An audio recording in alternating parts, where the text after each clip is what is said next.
What's going on, YouTubers? It's the Natural Born Thriller, and welcome everyone to Impact Wrestling Review, the show from March 31st, 2020. They were in Atlanta, Georgia. Yes, they were in Atlanta, Georgia, based on Sami Callihan's promo. But I'll get to that later. But your commentators were Josh Matthews and Madison Rain. And this was weird because you hear Madison Rain on commentary, but then when you look at how it looked in the arena, you see Josh Matthews and Don Callis, but there was no Madison Rain there. I find that very odd and very insulting to our intelligence in a way. But it was Josh Matthews and Madison Rain on commentary. The you know the two that are married in real life, which they don't even acknowledge that. They didn't even acknowledge this on commentary either, which I wouldn't care for anyways. But um, Madison Rain, I thought she was pretty well on commentary, you know, and she was basically being a baby face, and then you got Josh Matthews, being a tool, a goofball, and uncool and bland on commentary. At least Madison Rain, I enjoy Madison Rain commentary. I thought it was going to stink up the place with Madison Rain and Josh Matthews being two married couples, but then again, when it comes to Madison Rain, Madison Rain always, does her does her absolute best, despite how I feel about her, when it comes to her being, locker room leader and whatever that bull crap they were doing with her. 10 times better than Josh Matthews. So,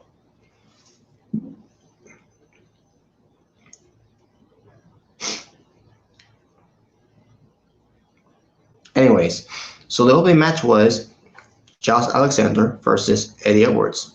Josh Alexander was being accompanied by Ethan Page. Excuse me. Matchup was good. In the end, it was Josh Alexander winning the match after a distraction from a referee, where it allowed Ethan Page to grab the foot of Eddie Edwards, who's trying to go for the Boston League Party. Also, and as Josh Alexander goes for the pin and gets the win on the Eddie Edwards.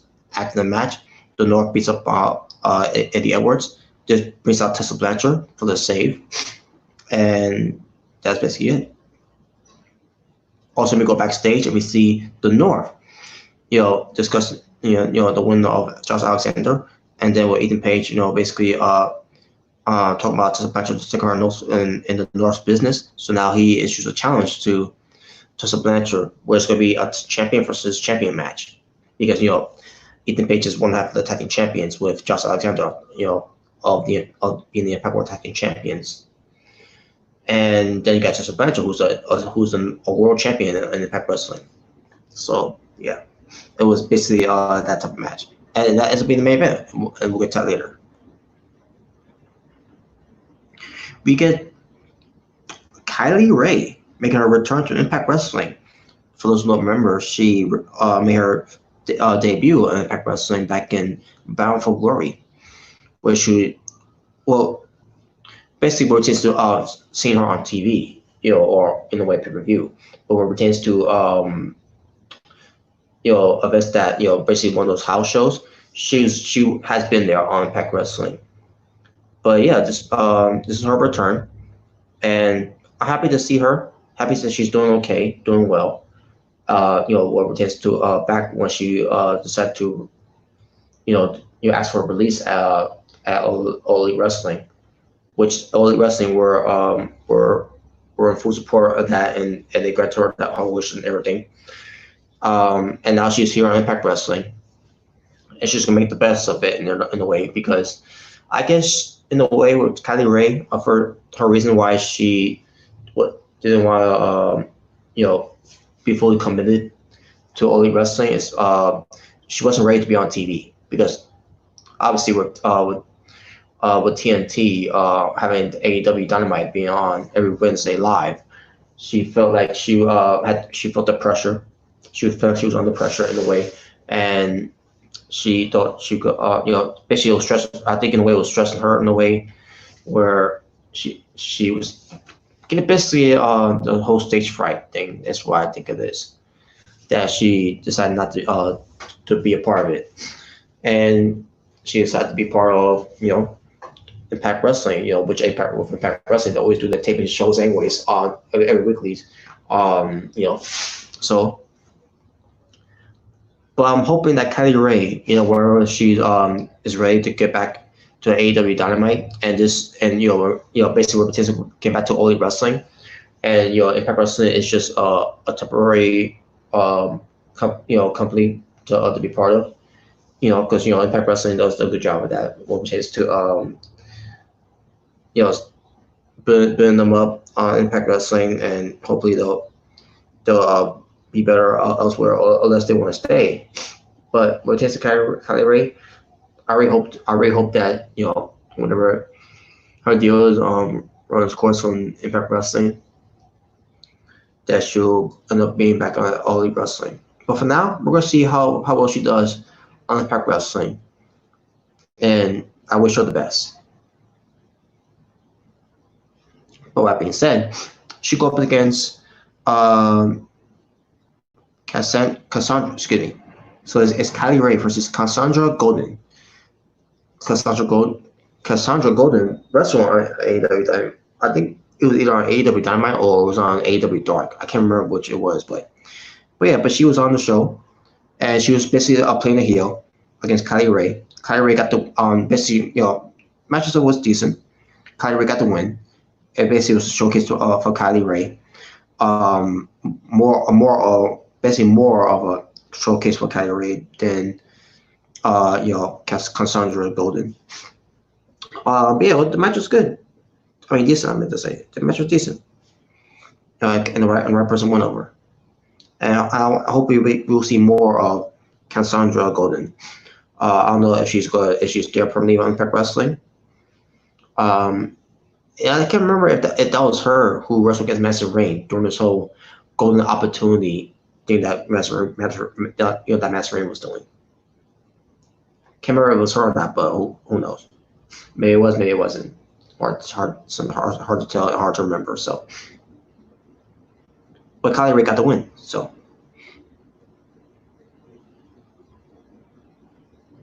after the match, Jimmy Jacobs he interviewed Kylie Rae. Basically, how she feels being back in Impact Wrestling, and she says, it feels great to be back. She knew that Impact Wrestling will be her home, and she announced that she just signed a long-term Impact Wrestling contract. How long that long-term is going to be, I don't know, but hopefully it'll be a good run for her, and it'll be worth the ride. So, and she was happy. She showed how happy she is and everything, and we'll see how it goes for her.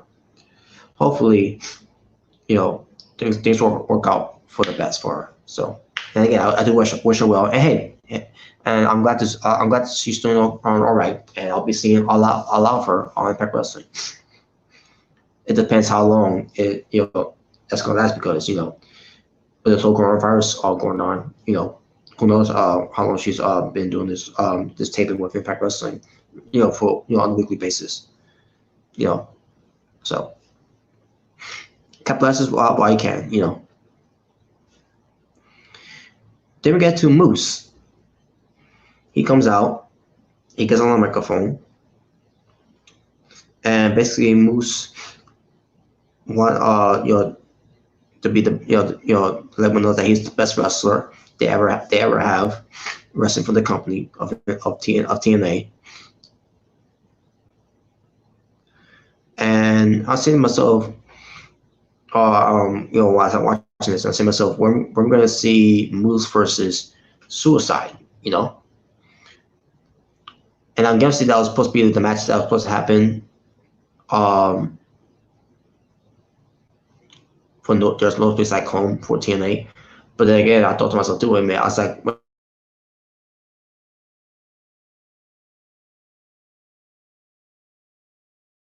have a match here on the show, but instead we get Kid Cash who is an original TNA guy. He confronts Moose, and he starts by saying that he finds Moose to be an amazing athlete. However, he doesn't believe he would ever measure up to the TNA originals and everything. So the Moose challenges to a match, and Kid Cash has some good offense to begin the match, and then he goes for a spot where he a hurricanrana, a springboard hurricanrana outside the ring to Moose. But the problem is, Kid Cash lost, lost the. I'm trying to think of the right word to say here. Basically, I don't know what happened with Kid Cash did it, but he has a in a way messing it up where he almost could have landed on his head there. But then in the end, Moose goes for one move, the no jackhammer needed spear, and gets the win, and that was it. He basically just squashes. Well, I guess it wasn't really a squash because Kid Cash was getting the better of the match. But basically, Moose gets the win, in a quick fashion. So, and that was basically it. Then we get to Jimmy Jacobs interviewing AC Romero, and Larry D, who are now becoming a tag team. And yeah, and the promos were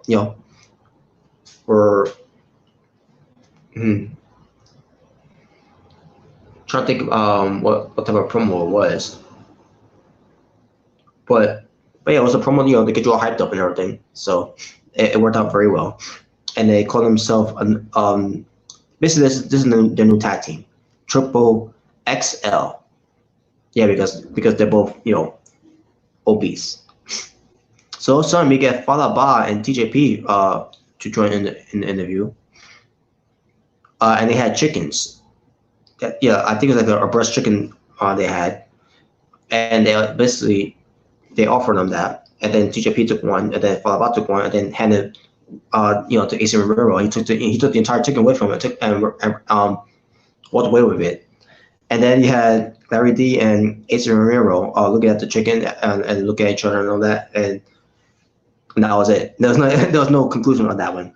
I thought they were both gonna fight over for that chicken, but that wasn't the case at all. But yeah, I thought it was funny though. We get Jimmy Jacobs in an interview with Rich Swann via satellite. Rich Swann, basically via satellite. And Bert talks about the whole thing with how he's doing and everything. And all of a sudden we get Ace Austin, the Ace Division champion, interrupting and tells Jimmy Jacobs to leave. And then Rich Swann yells at Ace Austin for to shut up, and he starts and then after all his yapping, Rich Swann said that he knows that Willie Mack has his eyes on winning the X Division championship, and that was it. Then he storms off. All of a sudden we get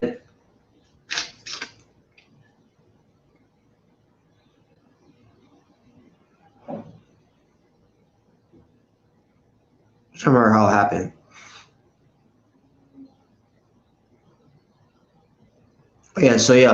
So apparently Rich Swann was attacked by Reno Scum. And then this led to Willie Mack backstage to try to go after Ace Austin. And you had a couple people holding back Willie Mack because Ace Austin set up Rich Swann to be attacked by Reno Scum while all this was going on. More tensions, basically the more tension between Willie Mack and Ace Austin for the X Division championship. So there you go. Yeah, well done with that one. ICU creator Sami Callihan comes out. Sami Callihan cuts a promo by saying that he did some soul searching after losing the Impact World Championship title to Tessa Blanchard at Hard to Kill, and he answers the question to the fans of why he attacked Ken Shamrock, and he informs them that unlike other companies, and when he said that, he basically used it in quotations, and basically taking a shot at WWE. Basically when it says to other companies, you have to earn a spot, and Ken Shamrock needs to earn his spot again. Meanwhile, you got hard working young talents that are there every week and everything. Paying are paying amount of time to try to get over, and then you get these old legends coming in to take the spotlights and everything. That's basically what he's referring to, right? And that's something that WWE needs to stop doing. And like what they're doing with Goldberg and John Cena, Triple H. And I'm not gonna say much of that. I just want to move on from it. But yeah, get my point though.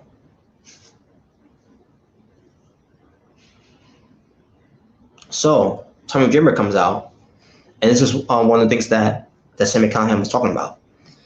So Tommy Dreamer comes out and basically sticks up for Ken Shamrock and everything, and then you get Tommy Dreamer does what pertains to his promos, what pertains to the bullies and all that, and blah blah blah, and like saying myself, what Sami Callihan was talking about, Tommy Dreamer is one of those guys, is always is one of those legends that comes in the. But in this case, Tommy Dreamer, when he does this, he always puts over the guys that needs to be put over, and he does do that. So, like basically, Tommy Dreamer always giving props for him that, and I always give him respect for that. So, I'm not gonna hammer him too much for that. So, he does put over young talents. So this led to both Sami Callihan and Tommy Dreamer fighting, and then we get to a match. Tommy Dreamer versus Sami Callihan in a no rules, basically a street fight. So they had stable guns, they had steel chairs. I think a killer stick was used. I think I don't quote me on that one, but yeah. But the match itself, it is what it was, and it was a good match. Sami Callihan isn't winning. And that's what I mean. Sami Callihan, getting the win over Tommy Dreamer, which Tommy Dreamer being a legend. Tommy Dreamer is there to pull over young guys, and that's what he did. And that's always, and I will always give Tommy Dreamer that proper respect. So Sami Callihan beats up on Tommy Dreamer, just had Rhino coming down just for the save, but then OVE comes out, and they even the odds, and Sami Callihan looked disgusted and disappointed that the OVE came out to help him, and they all doing the whole thumbs up thing, and then all of a sudden Sami Callihan had his remote. He pressed it for the lights to go out, and then all of a sudden the lights came back on. Sami Callihan was gone while OVE was standing in the ring, and Madman Fulton was losing his mind because Sami Callihan abandoned them. And you have the Chris brothers trying to calm him down.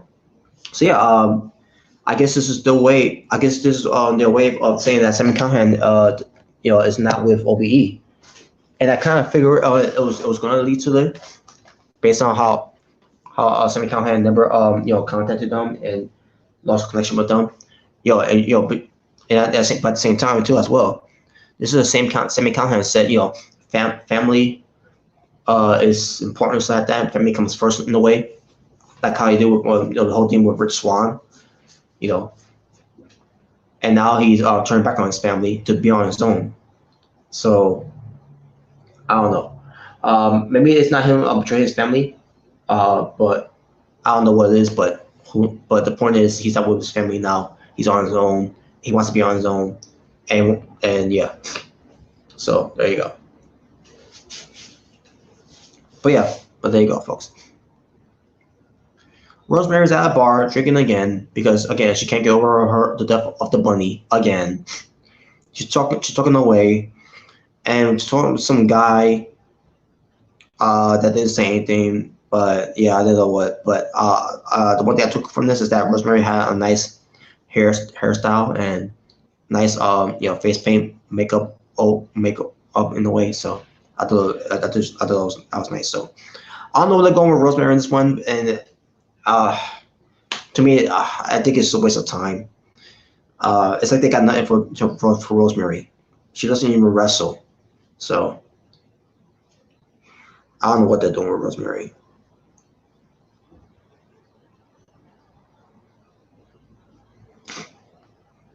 Gabby Lauren, she interviews Des about his favorite snacks and his workout routine, and what does he do in his time at routines with his free time. Yeah, that was weird. I don't know. It's supposed to be.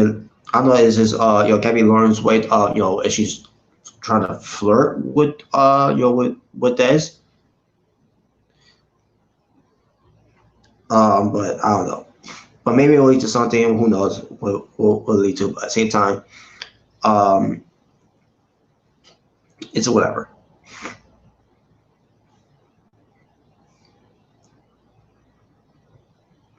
We see a video package of showcasing Sue Young, with the story that's been going on with her, with Havoc, Rosemary, um, Father James Mitchell, and also we see Susie walking backstage. She's trying to say hi to everyone, but everyone keeps running away from her. Especially this one dude that when his acting was so terrible. When he saw Susie, and then also he runs away the way he did. Like that was so terrible. Yeah, I can see why this guy never passed acting school or acting class, whatever. And also, Susie bumps into the Deaners. Deaners looked scared and everything, but they were talking with her a little bit. They were freaked out, but then also they left because they were obviously one of those aiming to have a match. And one of them had a match. Cody Deaner was being covered by his cousin Jake, and Cody Deaner goes up against Joey Ryan. Now Joey Ryan, with this whole thing with the cancel culture that he's doing with RBD and K4. Now I don't know if that's going to lead to something, but at the same time, I don't give a fuck because it's Joey Ryan. But at the same time, he's not called Joey Ryan because of this cancel culture thing. They're calling him by Joseph Ryan. Cody Deaner wins. That's all you need to know. They didn't watch the match. They didn't care for the match because at the end of the day, it doesn't matter if he's called Joseph Ryan. At the end of the day, it's Joey Ryan. We go backstage and we see Eddie Edwards. Thanks Tessa Blanchard for helping and everything.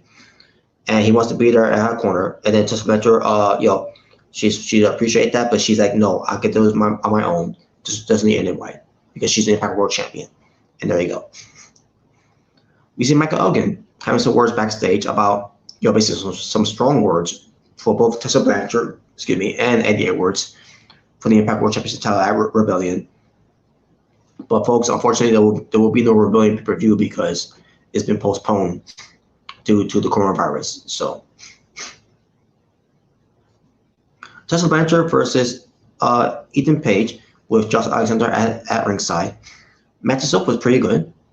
However, the finish was a little sloppy, and on top of that, Eddie Edwards came out, at the end too, to stop Josh Alexander, even though Tessa Blanchard told him that she didn't need him, but it is what it is. But Tessa Blanchard wins.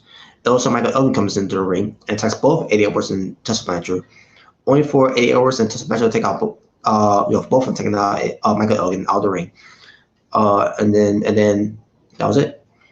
Both Eddie Edwards and Tessa Blanchard stare down at each other in the ring. Michael Elgin stares at both of them outside of the ring, and that's how the show ended. And that was the show.